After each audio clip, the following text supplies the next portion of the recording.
Buenos días con todos. El día de hoy hablaremos sobre diarrea aguda del adulto. Estará a cargo de mi persona. Yo soy la doctora Yara Changa Bautista, soy médico residente de segundo año de medicina interna del Hospital Nacional Guillermo Almenara Irigoyen. Bueno, eh, ¿quién de nosotros no ha tenido alguna vez un episodio diarreico en la vida? Pues, ¿no? Con esto hago referencia a que las deposiciones diarreicas o los cuadros diarreicos son frecuentes, por ello tienen una alta prevalencia. Eh, Ahora, ¿por qué digo que son frecuentes?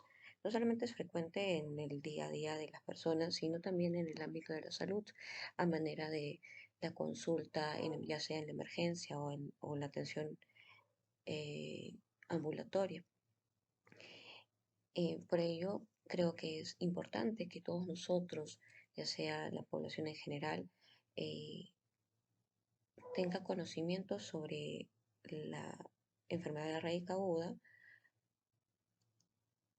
y que eh, tenga que conocer cómo prevenir esta patología, ya que está relacionada con los hábitos sanitarios, ¿no? El buen lavado de manos, la higiene de las vegetales, de los alimentos, ¿no? De las frutas, porque generalmente su vía de transmisión es fecal-oral. Recordar que la diarrea aguda es un cuadro que se autolimita y que básicamente tiene tratamiento sintomático, es decir, que se maneja las molestias, ¿no? Si hay distensión abdominal o dolor, antiespasmódicos, si hay fiebre, antipiréticos, si hay náuseas o vómito antiemetico. Para la mayoría de personas, ¿no? La diarrea es aquella deposición líquida. Pero para el ámbito de la salud, no. La diarrea se va a definir según el peso de la deposición durante todo el día. Se dice que es una diarrea si tiene un peso mayor a 250 gramos. Ahora, además, otra definición es que es el aumento del contenido de líquido de la deposición o el aumento de la frecuencia, generalmente más de 3 cámaras al día, ¿no? ¿Y por qué se habla de agudo o de agudeza o de cronicidad, ¿no? Eso hace referencia a la duración en el tiempo. Se habla de agudo cuando dura de 1 a 2 semanas, persistente si dura de 2 a 4 semanas y crónico si dura más de 4 semanas. Eh, la etiología, bueno, la etiología en realidad es, o bueno, la causa en realidad puede ser infecciosa o no infecciosa. Para la mayoría de personas, como ustedes, eh, y también mis familiares o, o yo misma cuando no tenía noción en la salud, pensaba que los cuadros diarreicos eran básicamente causados por procesos infecciosos, pero no, tienen una causa infecciosa y también una causa no infecciosa. Dentro de las causas infecciosas encontramos a las bacterias, las cuales pueden ser enteroinvasivas, enterotoxigénicas, ¿no? Pueden ser también los virus, como el coronavirus, los parásitos, ¿no? Y los hongos. Ahora, las no infecciosas pueden estar los fármacos, ¿no? Ya sean los antibióticos, ya sean la metformina u otros. Hay aditivos alimentarios que pueden causar diarrea, los tóxicos como los insecticidas y algunas enfermedades, por ejemplo, como la enfermedad inflamatoria intestinal o el mismo estrés puede condicionar las cámaras diarreicas o los episodios diarreicos. ¿Cuál es la clínica? Básicamente la clínica, si bien es cierto, es la alteración en la consistencia y en la frecuencia de las deposiciones, perdón, claro, de las deposiciones o de las heces, pero también pueden estar asociados a otros síntomas gastrointestinales como náuseas, vómitos, puede haber pérdida de peso, puede haber fiebre, dolor de cabeza, dolor abdominal. Estos son un cuadro clínico digamos, relativamente agudo o moderado, ¿no? Que puede desarrollar todas estas, pero también puede haber presencia de sequedad de la mucosa, resequedad de la piel, em, alteración del sensorio, es decir, que pasen de un estado de vigilia a un estado de somnolencia, ¿no?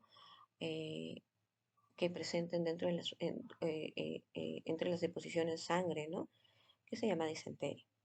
Dependiendo de los síntomas, se va a determinar qué tipo de diarrea está presentando el paciente. ¿Es una diarrea leve? ¿Es una diarrea moderada? ¿Es una diarrea severa? Si es una diarrea leve, generalmente presentan los síntomas leves que he mencionado previamente. Y el tratamiento básicamente va a ser con sintomáticos, ¿no?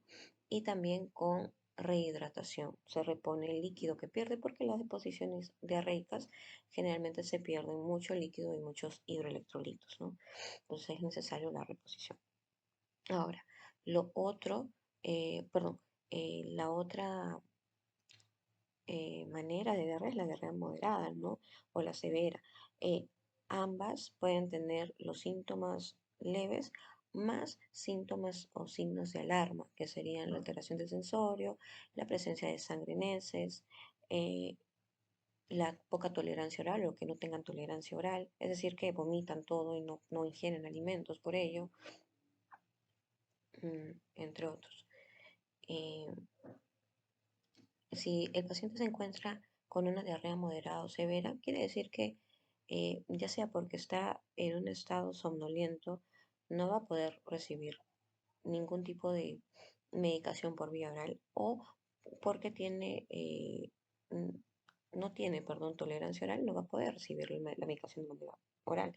Entonces, estos pacientes son tributarios de manejo endovenoso, es decir, de rehidratación endovenosa. Eh, y estos pacientes pueden ser también hospitalizados. Ahora, ¿en quiénes hospitalizar? Básicamente, o quienes son tributarios de hospitalización, son pacientes que tienen síntomas de alarma, los signos o síntomas de alarma, que es básicamente la intolerancia oral, em, la alteración del sensorio, que es estar en somnolencia, y la presencia de sangre, ¿no? Y la fiebre también indicaría también un cuadro moderado. Eh, hay pacientes o estados eh, comórbidos, se les dice, que pueden condicionar la gravedad de este cuadro, ¿no?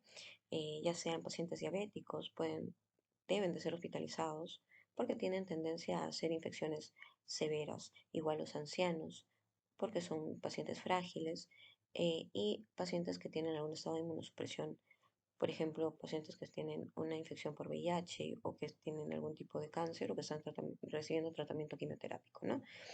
Eh, Podemos ver cómo se está rehidratando a un paciente con sales de rehidratación, ¿no? Que es básicamente para los pacientes que tienen cuadro diarreico leve, agudo leve. Bien, si bien es cierto, recopilando toda esta información, cabe resaltar que el tener en cuenta ese tipo de enfermedad, manejo y los signos de alarma que ustedes tienen que conocer para poder saber cómo actuar y en qué momento hospitalizar o en qué momento también ir a la emergencia, ¿no? Y decir, no, el paciente, mi familiar, mi paciente está mal y debe ser evaluado por un médico, ¿no? Entonces, la idea de esta exposición es ello, que puedan adquirir los conocimientos para poder identificar qué tipo de diarrea está presentando y la gravedad de esta.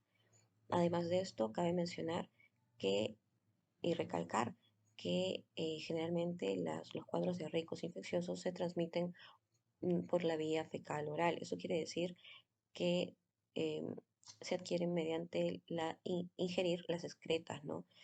Por una mala higiene de manos, por una mala higiene en los alimentos, ¿no? Entonces es necesario tener una buena higiene, ¿no?